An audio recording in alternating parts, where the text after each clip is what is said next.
Hello guys, good day. Ang sarap sa pakiramdam kung sa araw-araw ay may nare-receive kang blessing mula sa taas.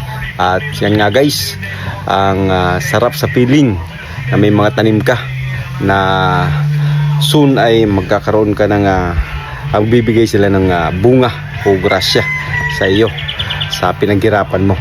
Yan. Tulad na lang nito guys. Yan, ito. Yan o, nakikita nyo.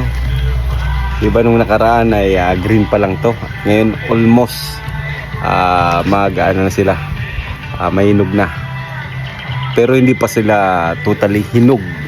Kumbaga nasa viration stage pa lang sila. Yan guys o. Ano, napakatamis nito. Tamang tama po sa initang panahon. Yan po ang gusto ng ubas, na magkaroon ng matamis na lasa. Yan guys oh. Actually marami pa yan, nakabalot nga lang kasi yung mga kaibigan nating ibon ay panay na po yung bisita dito para nga po tukain itong mga ubas natin.